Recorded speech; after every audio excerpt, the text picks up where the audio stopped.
Welcome to the 11th class RC school. हमारा physics के lecture चल रहे थे जिसमें हमने पहले वाले लेक्चर्स में कभी विमीय समीकरणों के बारे में, विमा के बारे में पढ़ा था, डायमेंशन के बारे में हमने काफ़ी विमा निकाली भी थी पिछले 2-3 लेक्चरों में। ठीक है, तो विमा निकालना सबको आना चाहिए, बहुत इंपॉर्टेंट है। अब हम पढ़ते हैं विमीय समीकरणों के उपयोग। ठीक है, तो हमारा जो टॉपिक है वो है विमीय समीकरणों के उपयोग।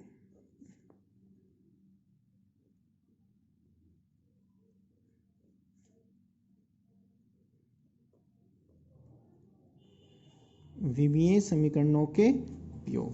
ठीक है, तो विमीय समीकरणों के हम 3 उपयोग लिखने वाले हैं। और पहला उपयोग जो है वो क्या है कि किसी भी समीकरण की हम सत्यता की जांच कर सकते हैं। ठीक है, तो यानी हम किसी भी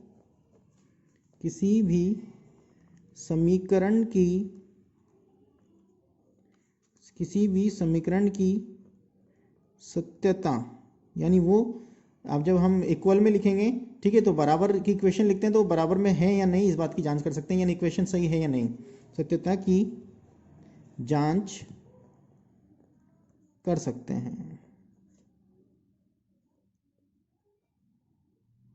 ठीक है, दूसरा जो है वो है हम कि भाई हम जो भौतिक राशियां होती हैं, विभिन्न भौतिक राशियों में संबंध स्थापित कर सकते हैं,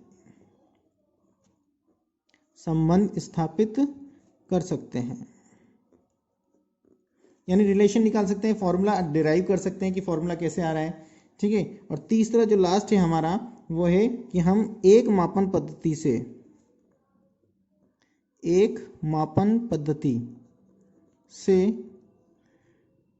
दूसरी मापन पद्धति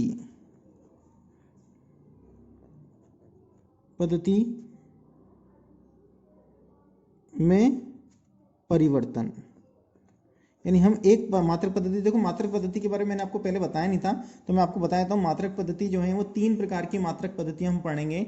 एक तो होती है MKS, दूसरी होती है CGS, तीसरी होती है FPS। ठीक है, तो MKS का मतलब होता है मीटर किलोग्राम सेकेंड, CGS होता है सेंटीमीटर ग्राम सेकेंड, और FPS होता है फुट पाउंड और सेकेंड।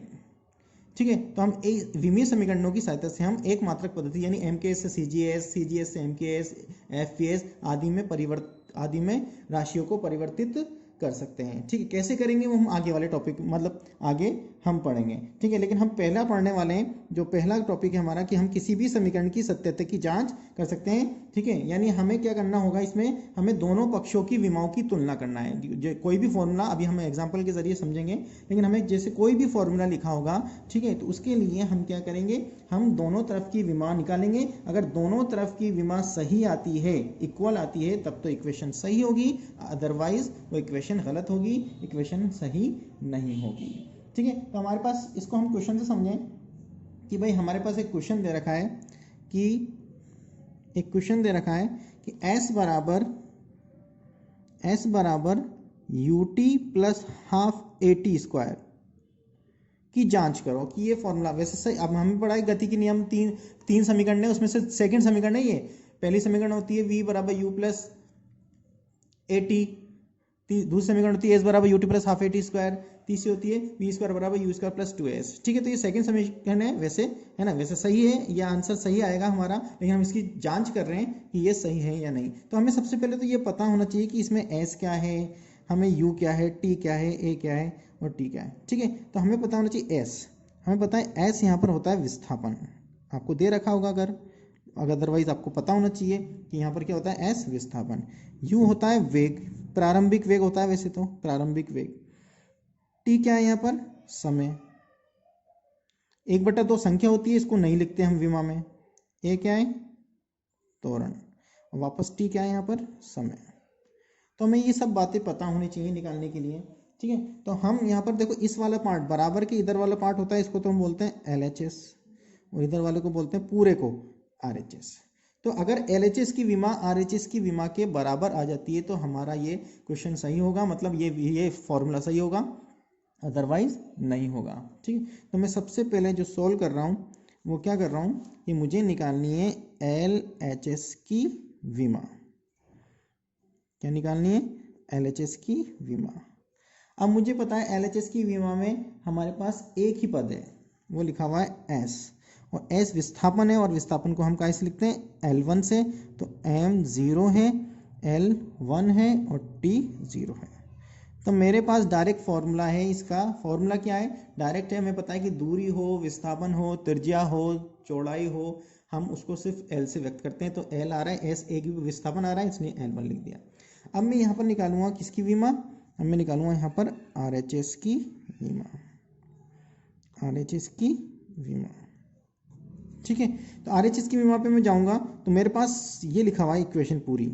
मेरे पास इक्वेशन क्या लिखी हुई है? UT plus half AT square. तो मुझे इसकी विमा लिखनी है, तो मेरे पास सबकी विमा होनी चाहिए। मेरे पास U क्या है? वेग। अब देखो मैं क्या लिखूंगा यहाँ पर? वेग। अब मुझे पता है कि वेग है, तो वेग क्या होता है? दूरी बटा समय। क्या होता है? वेग दूरी बटा समय, यानी L/T। उसके बाद क्या है? ये वाला T समय है, समय को T से लिखते हैं, प्लस हाफ। हाफ को विमा में नहीं लिखते हैं, ये संख्या है। ए त्वरण, त्वरण मतलब दूरी बटा समय का स्क्वायर, दूरी बटा समय स्क्वायर। ये फॉर्मूला, बिना फॉर्मूले के विमा नहीं निकलती है।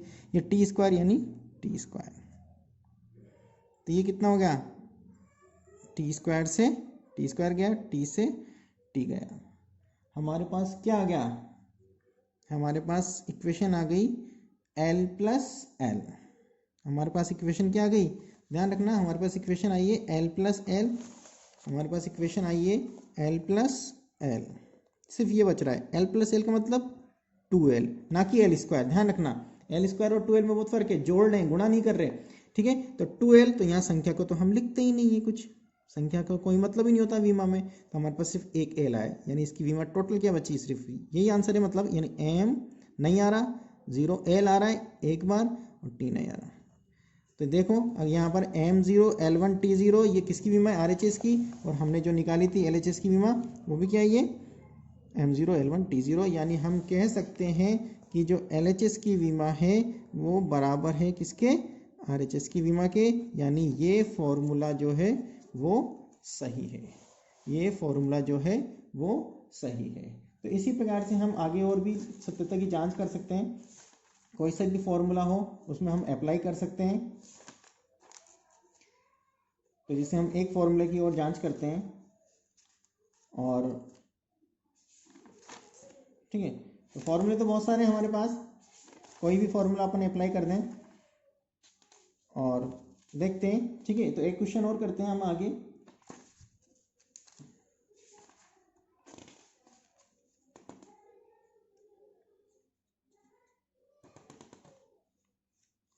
जैसे हमारे पास फॉर्मूला दे रखा है, एक फॉर्मूला क्वेश्चन दे रखा है, यहाँ पर मैं सॉल्व कर रहा हूँ इसे। v बराबर √2gm upon r, under root में दे रखा है मान। जिसमें दे रखा है अंडर रूट में दे रखा है मान। ठीक है, आपको पता होना चाहिए v वेग है, g गुरुत्वीय त्वरण है, m द्रव्यमान है और r त्रिज्या है। ठीक है, तो मैं सबसे पहले तो LHS की विमा निकालूं। LHS की विमा, LHS की विमा में क्या है? वेग लिखा हुआ है, ध्यान रखना। LHS यही तो होता है, ये वाला बराबर के इधर वाला LHS होगा, ये इधर वाला RHS होगा। LHS की विमा वेग है, वेग मतलब दूरी बटा समय, यानी L/T, L/T। तो यहाँ सिर्फ क्या बचा? MLT। M आ रहा है इस सूत्र में? नहीं आ रहा, 0, L एक बार और T -1 बार, T -1 बार। तो ये LHS की विमा हो गई। अब मैं इसमें निकालूंगा RHS की विमा। क्या निकालूंगा? RHS की विमा। देखो कैसे निकालूंगा RHS की विमा? अंडर रूट लगा हुआ है तो अंडर रूट की जगह अंडर रूट आएगा पहले, तो ध्यान की बात। यहाँ क्या लिखा हुआ है? 2 हम नहीं लिखते हैं विमा में, 2 का कोई यूज़ नहीं है, संख्या का कोई यूज़ नहीं है। फिर क्या लिखा हुआ है? जी मतलब गुरुत्वीय त्वरण। गुरुत्वीय त्वरण का मतलब क्या होता है? तो गुरुत्वीय त्वरण हो या त्वरण हो, दूरी बटा समय का स्क्वायर, दूरी बटा समय का स्क्वायर। फिर इंटू हो रहा है M से, M मतलब द्रव्यमान, तो द्रव्यमान की जगह तो द्रव्यमान M ही लिखते हैं, ये वाला है ना। ठीक है, और नीचे कितनी है? R दूरी, ये L। कितना हो जाएगा, एल हो जाएगा। ठीक है, तो ये हमारी बात होगी इसकी।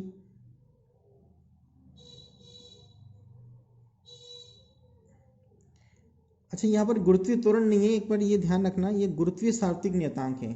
क्या है, गुरुत्वीय सार्वत्रिक नियतांक। तो इसको ध्यान रखना पड़ेगा, इसको अभी छोड़ो एक मिनट के लिए, है ना। गुरुत्वीय सार्वत्रिक नियतांक है ये, अभी सिर्फ यहाँ से एम की जगह एम लिख दिया, एल की जगह लिख दिया। और गुरुत्वीय सार्वत्रिक नियतांक जो है इसकी विमा निकालनी पड़ेगी, और गुरुत्वीय सार्वत्रिक नियतांक की विमा आती है हमारे पास m-1, ये निकालनी पड़ेगी अलग से, है ना। तो वो निकाल लेना, m1-1 L3 T-2, ये विमा है। ठीक है, तो इसको अगर मैं सोल्व करूं तो देखो क्या आएगा, m प्लस का 1, ये +1 और -1 0, यानी m0। l एक कट जाएगा 2 बार, और t -2 बार।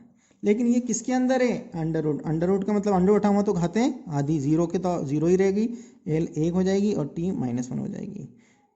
तो ये घात देखो, m0 l1 t -1 जो ये है वो इसकी विमा है, और m0 l1 t -1 ये जो है ये इसी की विमा है। यानी हम कह सकते हैं कि LHS और RHS दोनों बराबर हैं, इसलिए ये फॉर्मूला जो है वो सही है। ठीक है, तो इस लेक्चर में हमने पढ़ा है कि हम किस प्रकार विमीय समीकरणों की सहायता से सूत्रों की जांच कर सकते हैं कि कोई सूत्र सही है नहीं। इसके लिए हम LHS की विमा निकालते हैं और RHS की विमा निकालते हैं, और उसके बाद हम दोनों, अगर दोनों भी विमा बराबर आती है तो हमारा जो क्वेश्चन दे रखा है वो यानी सूत्र सही है, अन्यथा गलत होगा। अगले टॉपिक में, अगले लेक्चर में हम अगला वाला टॉपिक पढ़ेंगे कि हम किस प्रकार से संबंध निकाल सकते हैं विमीय समीकरणों की सहायता से। Thank you.